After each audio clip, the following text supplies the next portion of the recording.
Сайн байцгааны үзэгчдээ өнгөрсөн 7 хоногт болсон зарим үйл явдлыг томилон өргөх гэж байна. За засгийн газрын хуралдаанаар өнгөрсөн 7 хоногт цаг үеийн нөхцөл байдалтай холбогдуулан зарим мэдээллийг сонсож зарим яаралтай авах арга хэмжээнүүдийн талаарх мэдээллийг сонсож шийдвэрүүдийг гаргасан байна. За тухайлах юм бол өнөөдрийн байдлаар Монгол улсын хэмжээнд валютын нөөц 4.7 тэрбум Америк долларт хүрсэн буюу энэ нь өнгөрсөн оны мөн үетэй харьцуулахад нэлээдгүй багассан нөөцтэй байгаа мэдээлэл өгч байна. За өнгөрсөн жилүүдэд валютын нөөц 5.2 тэрбум Америк долларын хэмжээнд байсан бол 4.7 тэрбум Америк доллараар болж буурсан нь зах зээлийн хэд хэдэн нөхцөл байдалтай холбоотой гэж Монгол банкны удирдлагуудын зүгээс тайлбар мэдээлэл өгч байгаа. За тухайлах юм бол импортын бараа, ачаа тээврийн нэмэгдсэн үн, валютын ханшийн өсөлт зэрэгтэй хамааралтайгаар валютын нөөц буурсан гэдэг мэдээлэл өгч байгаа. За засгийн газрын хуралдаан дээр валютын нөөцийн талаарх арга хэмжээний тухай зарим тогтоолын төслийг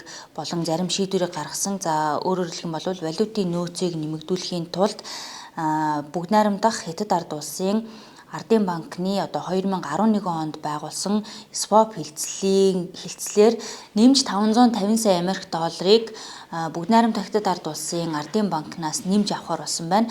За 2011 онд байгуулсан Ардын банктай хийсэн Монгол банкны хийсэн swap хилцэл бол хилцлийн үр дүнд өнөөдрийн байдлаар Монгол улсын зүгээс 15 тэрбум юаны өрийг дарж барагдуулах ийм хуваартай байгаа. За гэвч Монгол улсын талаас бүгд найрамдах Хятад ард улсын талд өгөх энэ үрийг хугацаанд нь төлж чадахгүй байгаагийн улмаас бол Ардын банктай хэд хэдэн удаагийн гэрээ хилцэл хийж хугацааг хойшлуулж байсан. За энэ удаад засгийн газрын зүгээс валютын нөөцийг нэмэгдүүлэхтэй холбоотойгоор Хятадаас авах 550 сая Америк доллараар нэмэгдүүлэх ийм шийдвэр гаргасан байна. Тэгэхээр нэг зүйл анхаарал татаад байна л да. За Монгол банкны зүгээс бол валютын нөөцийг нэмэгдүүлэх юм үүрэг чиглэлтэй ажилладаг. За валютын нөөцийг нэмэгдүүлэх асуудлыг засгийн газрын хуралдаанаар шийдсэн. За тэр дундаа бүгд найрамдах Хятад ард улсын Ардын банкнаас swap хилцлийн хүрээнд мөнгө нэмж авах гэж байгаа энэ байдал нь бол хэр зөв бэ гэдэг асуудал гараад байна. Яг Монгол улсын хүчин төгөлдөр мөрдөж байгаа Монгол банкны тухай хууль, засгийн газрын тухай хууль, тэгээд дээрээс нь валютын зохицуулалтын тухай хууль гэдэг энэ валютын заатгалтай буюу заавал байлгах Монгол улсын үндэсний нөөцийг хэмжээг нэмэгдүүлэх тухай авсан арга хэмжээний хүрээнд бол яг энэ хүү дээр дурдсан 3 хууль тогтоомжоор хэрхэн яаж зохицуулсан бэ гэдэг асуудлыг хөндөж харах ёстой гэж бодож байна. За Монгол улсын засгийн газар бол мэдээж Монгол улсын нийгмийн эдийн засгийн өдөр тутмын амьдралыг зохицуулдаг гэдэг утгаараа бол яг Монгол улсын валютын нөөцийг буурч байгаа явдалд бол мэдээж анхаарлаа хандуулах нь зөв хэрэг. Гэхдээ бол валютын зохицуулалтын тухай хууль бол Монгол улсын банкны тухай хууль тогтоомжоор бол Монгол улсын валютын нөөцийг нэмэгдүүлэх арга хэмжээг бол Монгол банк авах ёстой. Монгол банкны хүлээсэн үүрэг буюу хуулиар хүлээсэн чиг үүрэг нь бол энэ.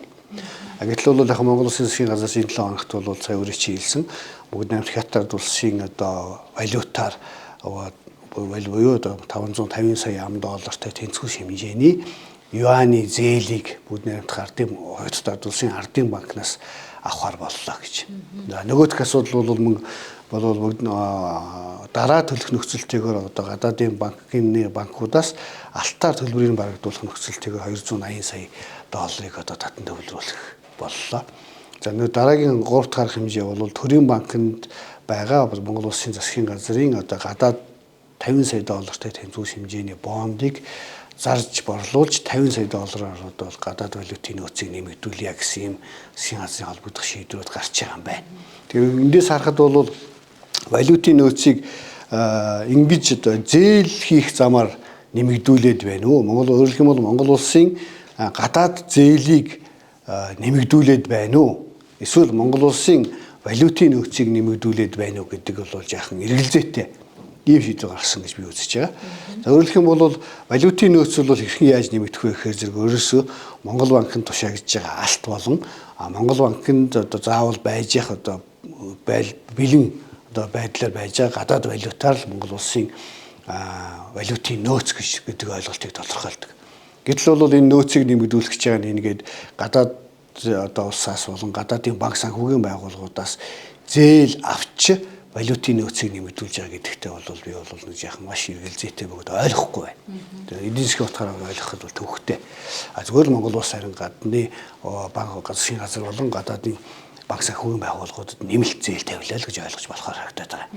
Тэгээ ер нь бол яагаад бид нар ингээд валютын нөөц ингээд сүүлийн хэдхэн сарын дотор ингээд 5-600 сая доллараар буураад арилжааны банкудад банк болон одоо бусад одоо валют арилжаалдаг цэгүүдэд одоо Америк доллар болон бусад гадаад валютын хомсдолд орчихсон юм бэ гэдгийг бид эргэж харж үзэхэд бол ер нь бол сүүлийн одоо 12 дугаар сараас өнгөрсөн оны 12 дугаар сараас хойш баг нэг улирлжингаа бол гадагшаа хийж байгаа одоо ялангуяа голлох экспорт болсон нүүрсний экспорт бол үндсэндээ зогссон. Яг их зогссон байхэр зэрэг бол гадагшаа өмнө нь бол одоо нөөцөлдсөн байсан нүүрсээ татан авч чадахгүй байна л гэдэг тайлбар өгж байгаа боловч яг үндэ бодит байдал дээр бол бид бол тийм нүүрсээс орж ирж байгаа орлого алдсан. Ийм одоо нэг үйлрэл явж шít. Тийм учраас бол одоо валютын нөөц 4.7 тэрбум гэж байгаа боловч яг үнэндээ бол энэ нөхцөл байдлуудыг хараад үзэхээр зэрэг одоо банк санхүүгийн байгууллагууд болон арилжааны банкуд дэх валютын нөөцийн хомсдолд орчихсон байгаа учраас засгийн газар одоо яралтай юм арга хэмжээ авч байгаа шиг байна. За ер нь бол энэ арга хэмжээ бол анх удаагийн арга хэмжээ биш 2022 онд бас одоо яг иймэрхүү төрлийн арга хэмжээг авч ирснийг та бүхэн сайн санаж байгаа. Эрдэнэс таван толгой болон одоо бусад одоо эрдэнэ төвлөрүүдэд тодорхой хэмжээний валютыг нэмэгдүүлэх үүрэг чиглэлийг засгийн газар бол авч хэрэгжүүлж ирсэн. Гэхдээ бол энэ арга хэмжээ бол одоогийнхаас бол шал хандаа. Тэр үед бол эрдэнэ төвлөрдөр болон таван толгой компаниуд өөрсдийнхөө үйлдвэрлэж байгаа зэсийн баяжмал болон нүүрсийг гарцыг нэмэгдүүлж одоо олон худалдаа авагчдад одоо зарж борлуулж валют оруулж ирээ гэдэг үүрэг өгч ирсэн. Гэтэл энэ удаа бол түүнээсээ шал эсрэг зөвхөн зээл хийх замаар валютын нөөцөө нэмэгдүүлье гэж авч үзэж байгаа нь бол эдийн засгийн хувьд бол ийм эрүүл зөв арга хэмжээ мөн үү биш үү гэдэг бол маш эргэлзээтэй байна. Валютын нөөцийг нэмэгдүүлэхтэй холбоотой таны саяны ярьсан зүйлдер бол бүгд найрамдах Хятад ард улсын талд буюу ганц модны бомбт дээр 4.2 сая тонн нүүрсний овоолго үүссэн байгаа учраас Монголын талаас экспорт эрс багасна нь бас нөлөөллөө гэж сангийн сайд жавхлан хэлнэлээ. Тэгэхээр засгийн газар улсын их хурлын түвшинд гашуун сухад ганц мод бомбын одоо төмөр замын бүтээн байгуулалт хил холболтын одоо ажилтай холбогдуулан хоёр улсын засгийн газар хоорондын хэлэлцээрийг сойрхон баталсан өнгөрсөн 7 хоногт. Тэгэхээр энэ одоо нөгөө үйл явц нүүрсний экспортод нөлөөлсөн үү гэдэг асуудлыг бас зарим талаараа яриад байна л да. Тэгэхээр үүнийг та юу гэж харж байна?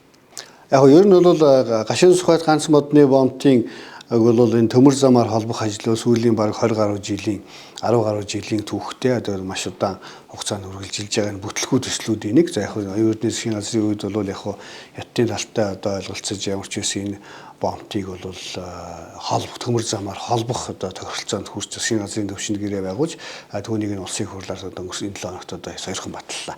За энэ ажил явж явж ийн гэж явах нь тодорхой боллоо. Энэ бол сайн зүйл үгүй сайн зүйл. Гэхдээ үүний хүрээнд нэг одоо асуудлыг манай талаас хөндөж тавьсан хятадын тал ч гэсэн бас саналаа тавьсан байх гэж ойлгож байгаа. Энэ бол таван толгойн бүлэг ордын одоо хоёр ордыг бол энэ хүү хил холболтын гэрээний хүрээнд China Energy гэж бүгд найрамдах Хятад улсын компанид одоо компани олборлолт хийх асуудлыг энэ хүрээнд шийдэж байгаа гэж бид ойлгож байгаа.